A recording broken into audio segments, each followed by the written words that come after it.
Hey YouTube. On this Cummins 12 valve P pump throttle brackets, if you have an industrial P pump and not the automotive type, they need a bung threaded into the holes.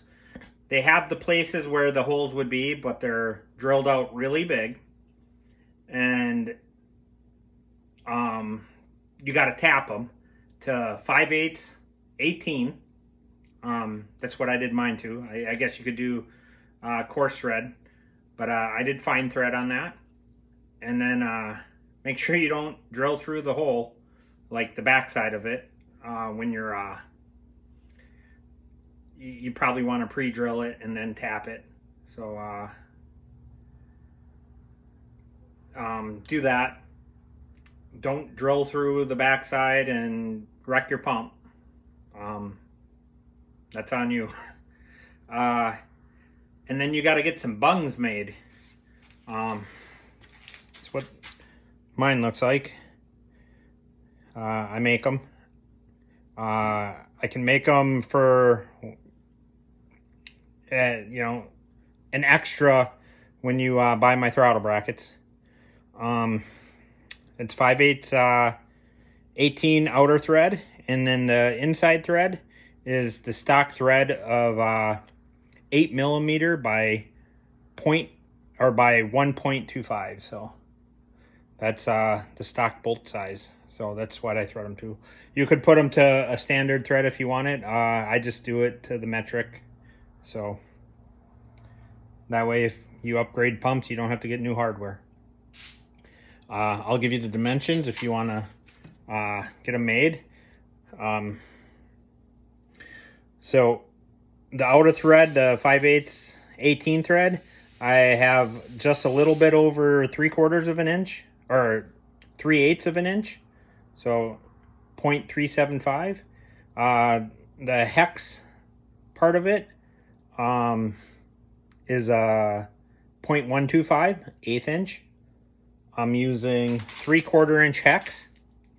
When I go on my lathe and I turn down the outer diameter before I thread it, I turn it down to 0.620-ish. So I mean, you could be 615, or I do 620-ish. And then I thread it on my lathe. So I'll show you how I thread it. Inside, I mean, grab your tap. I do everything on the lathe, so I run that on the lathe while this is spinning nice and slow. You know, as slow as my machine goes, which is 65 RPM. And I thread that. I go about halfway on the tap, and then I back it out. Clean out all the stuff, re-lubricate it, and then go the full length and then back it out. And then I use my parting tool and measure out 1/8 inch on the flat, so I have a little bit of grip with a socket, and then part it off. I'll show you how I do the outer part. You might have to do it a little different. I don't know what you have. I made my own die holder for my tailstock, and I'll show you what I do to get that so it's threaded. I don't thread on the lathe using you know, the threading portion of the lathe. I just use a die. So this is my adapter for the die to do the outer part. Look at the die. The part that you run it through, where it has a start for this side, it's kind of opened up wider, so you can start it and it'll dig in and then thread it. I run that first, and then I slow it down. Let's see. So I'll run it most of the way and then I'll stop it, and then I'll turn it by hand using the T-wrench. I'll change it to a higher gear so it turns, and I'll shove the T-wrench into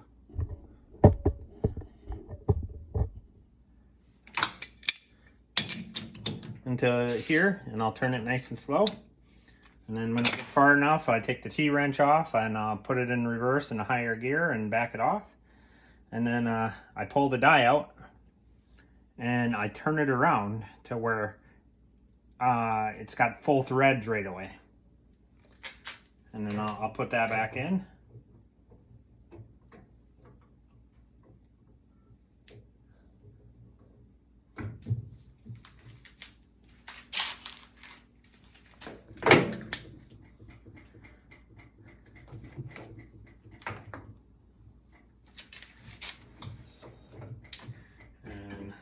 Use lubricant, oil, whatever you use.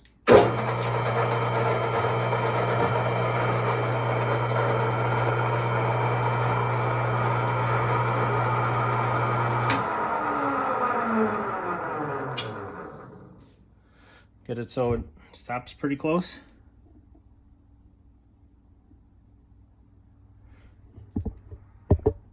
And then again, move it to a higher gear. Go by hand. This will get you all the way to the shoulder of the hex. Otherwise you have a pretty long, not really threaded area. And then once it's threaded all the way, put it in the higher gear and then reverse it out.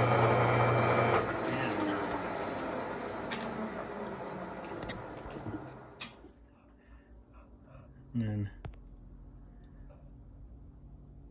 you can see how the threads go all the way up to the shoulder.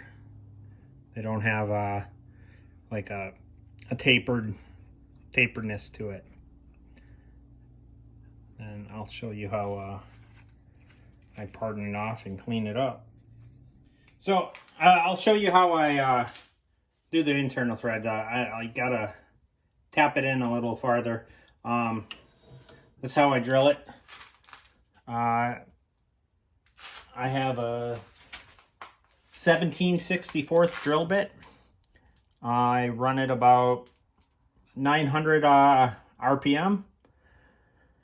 And just run her in a little bit, pull it out, clean it up, watch.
You start trying to thread it.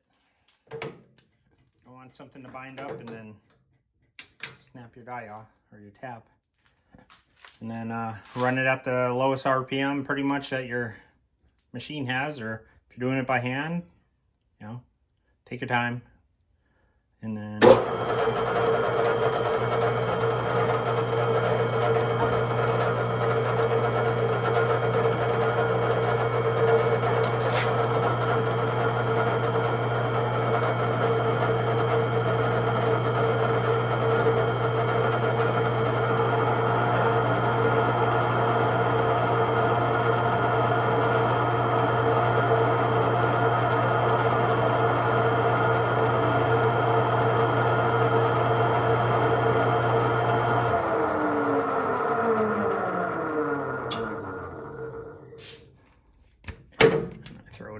higher gear. Make sure you go in reverse and not forward. Pushes itself out.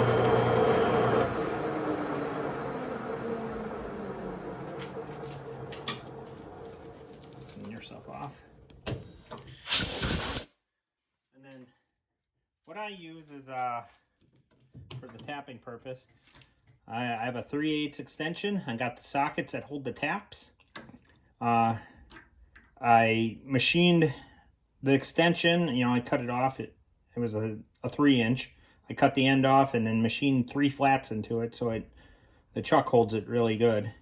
I have an indexing head, and it's pretty easy. Get the sockets that hold the taps, and then when you're tapping,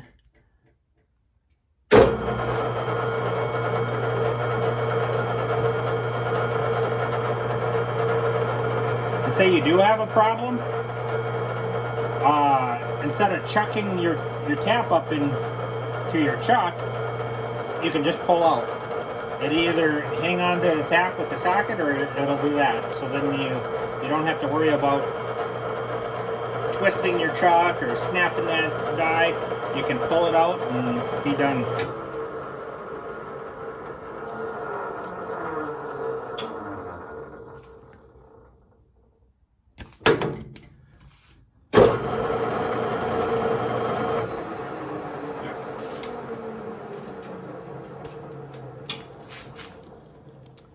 Right, and then show you what I do for here.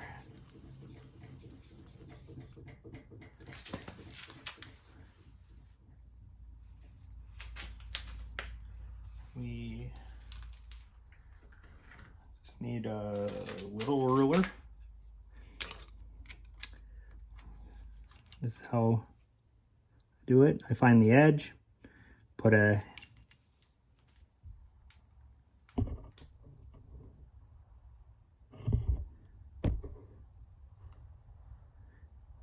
just hold it against there and hold it against the tool, and you can see when you're at your 1/8 inch and where I leave it at. I'm running about 540 RPM. Put some lubricant on there.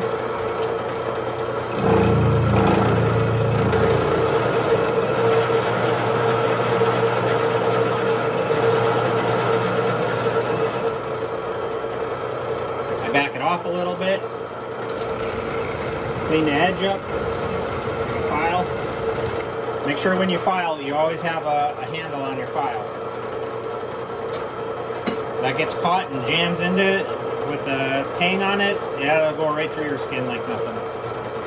And then once you have that cleaned up, I use a little Allen wrench, shove it in the hole.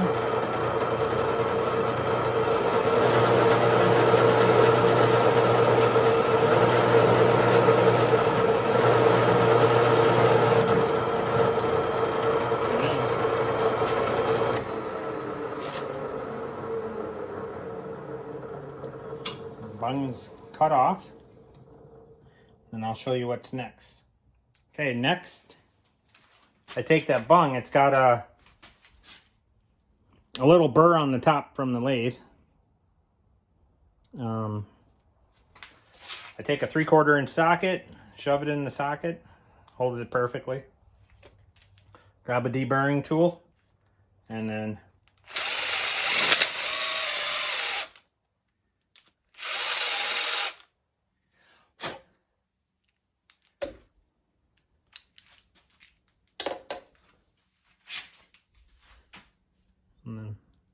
no more burr. And then if you want, you can do the other side too.